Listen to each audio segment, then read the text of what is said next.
Episode 53 రెండవ తెస్సలోనికయులకు పత్రిక. ప్రభువు యొక్క రాకడపై స్పష్టత.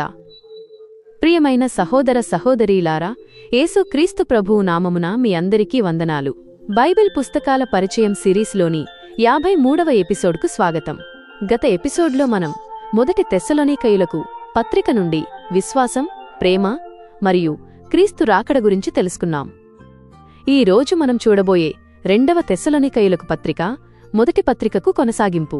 ఈ పత్రికలో పౌలు క్రీస్తు యొక్క రాకడ గురించి ఉన్న కొన్ని తప్పుడు ఆలోచనను సరిదిద్దుతాడు. రెండవ తెస్సలోనికయులకు పత్రిక అనేది అపొస్తలుడైన పౌలు తెస్సలోనికలోని క్రైస్తవ సంఘానికి వ్రాసిన లేఖ. మొదటి పత్రిక తరువాత సంఘంలో కొందరు ప్రభువు యొక్క రోజు ఇప్పటికే వచ్చింది అని తప్పుడు బోధనలు ప్రారంభించారు. ఈ బోధనల వల్ల సంఘంలో గందరగోళం మరియు సోమరితనం పెరిగింది. ఈ పత్రికలో పౌలు వారికి స్పష్టతనివ్వడానికి మరియు వారిని ధైర్యపరచడానికి ప్రయత్నిస్తాడు.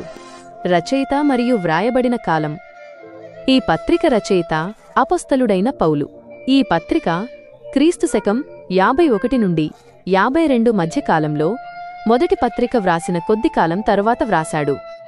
పుస్తక ఉద్దేశ్యం: తప్పుడు బోధనలను సరిదిద్దడం, ప్రభువు యొక్క రాకడ గురించి ఉన్న అపార్థాలను తొలగించడం, కష్టాలలో ప్రోత్సహించడం, హింసలో ఉన్న విశ్వాసులను ధైర్యపరచడం, సోమరితనాన్ని ఖండించడం, పనిచేయడానికి ఇష్టపడని వారిని గురించి హెచ్చరించడం, విశ్వాసంలో నిలకడ, విశ్వాసులను దేవునిలో స్థిరంగా ఉండమని ప్రోత్సహించడం.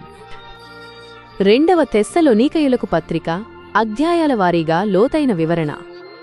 ఈ పుస్తకంలో 3 అధ్యాయాలున్నాయి. ప్రతి అధ్యాయం ఒక ముఖ్యమైన అంశాన్ని వివరిస్తుంది. భాగం 1 కష్టాలలో నిలకడ. అధ్యాయం 1.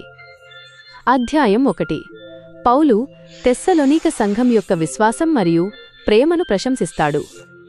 వారు కష్టాలను ఎదుర్కొంటున్నప్పటికీ వారి విశ్వాసం పెరుగుతుందని చెబుతాడు.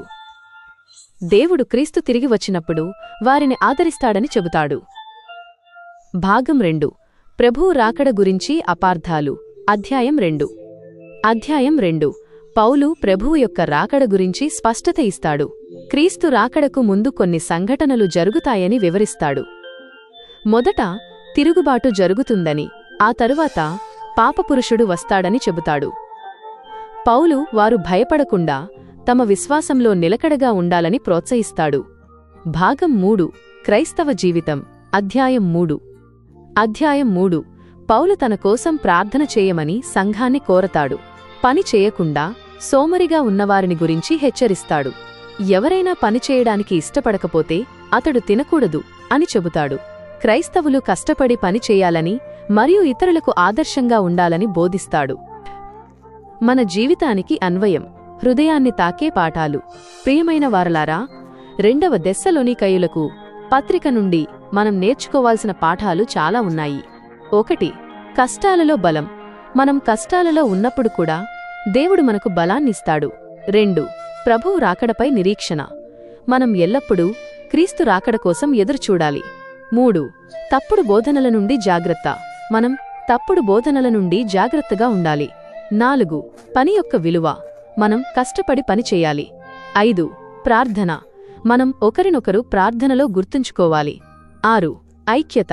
సంఘంలో మనం ఒకరినొకరు ప్రోత్సహించుకోవాలి. 7 మంచి సాక్ష్యం. మన జీవితం ఇతరుల ముందు ఒక మంచి సాక్ష్యంగా ఉండాలి.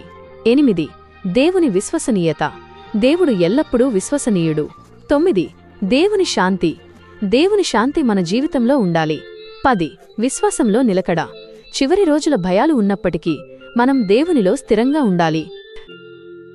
ఈ రోజు మనం రెండవ తెస్సలోనికయులకు పత్రిక నుండి ప్రభువు యొక్క రాకడపై స్పష్టత మరియు కష్టాలలో ఎలా నిలకడగా ఉండాలో తెలుసుకున్నాం. తదుపరి ఎపిసోడ్లో మనం బైబిల్లోని 54వ పుస్తకం 1 తిమోతికి మొదటి పత్రిక ద ఫస్ట్ ఎపిసిల్ టు టిమోతి గురించి తెలుసుకుందాం. ఈ పుస్తకం సంఘంలో నాయకత్వం గురించి మరియు క్రైస్తవులు ఎలా జీవించాలో వివరిస్తుంది. మరిన్ని ఆధ్యాత్మిక కంటెంట్ కోసం మా దైవ సన్నిధి యూట్యూబ్ ఛానల్ని తప్పకుండా సబ్స్క్రైబ్ చేసుకోండి. ఈ ఎపిసోడ్ మీకు నచ్చినట్లయితే లైక్ చేసి 10 మందికి షేర్ చేయండి. తదుపరి ఎపిసోడ్ కోసం వేచి ఉండండి. దేవుడు మిమ్మల్ని దీవించి ఆశీర్వదించునుగాక. ఆమేన్.